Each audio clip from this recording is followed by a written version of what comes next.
It makes so much sense when you're in it, but then trying to tell somebody about it later, you sound crazy. Netflix's new teen drama Outer Banks is seriously addictive, but also just super, super bananas. Set in the, you guessed it, Outer Banks of North Carolina, this show follows a group of teens who call themselves the Pogues. It's got sunken treasure, it's got bitter class rivalry, it's got teen romance, and of course, a few moments that are just so ridiculous you'll have to full on walk away from your TV to figure out what the hell just happened. We are counting down the absolute craziest moments of season 1, starting with number 1, John B's 50-foot fall. So after deciding to cheat with Sarah behind Topper's back, John B meets with her at the top of the Hawk's Nest so that she can give him a plat map to help him find the Royal Merchant treasure. Of course, Topper shows up and catches them kissing, and then in a drunken brawl, he pushes John B over the edge. Now, I am not an excellent judge of distance engaging, but that had to be at least 50 feet.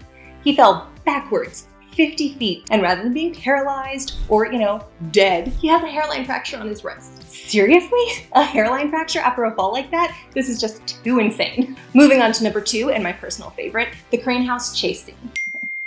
Stop texting me. The Pogues' treasure hunt eventually leads them to the basement of Mrs. Crane's house, who happens to be a local legend around town. The story goes that she killed her husband with an axe, chopped him up into pieces, and then dumped his body somewhere on her property, never to be found. Naturally, the kids decide to break into this axe murderer's house in the middle of the night.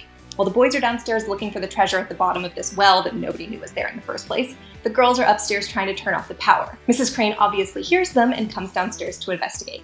The ensuing chase scene is one of the most ridiculously insane things I have ever seen on television. Mrs. Crane, who is about 1,000 years old by the way, has these glowing glass eyes, she hobbles around way quicker than she should be able to, and she's screaming obscenities in her raspy witch voice and firing off a shotgun. I can hear you, Leon. Meanwhile, John B is at the bottom of that well looking for gold, and he pulls up a jawbone, a human jawbone. We found Mr. Crane! All of this is so, not important to the overall plot, but I would have been heartbroken if they had cut this out because it is perfect. It's ludicrous, but it's perfect. I laughed in the middle of that one because it was too silly. Number 3, Topper and John B's manhunt Hearttoheart. The best thing about teen dramas is no matter how crazy everything gets, there's still time for bros to have a talk about the girl they like. And that's the case even during John B's manhunt. After John B is framed for murder and is on the run, he finds himself locked in the laundry closet of one of the rich kids in town. Obviously, Topper is there again. Oh boy, yeah. The plan is to keep John B locked in there until they can get the cops there to arrest him and charge him for murder. However, things do not go as planned. So this crazy manhunt is going on, sirens are blasting, the police are outside with the bullhorn, and instead of pleading his case to Topper to try to get him to let him out of the laundry closet, John B decides to have a heart-to-heart about Sarah. The craziest part is that John B decides to tell the only kid who can let him out of this damn closet, yes, I did decide to have sex with your girlfriend who wouldn't give it up to you. The survival instincts on this kid are absolutely preposterous.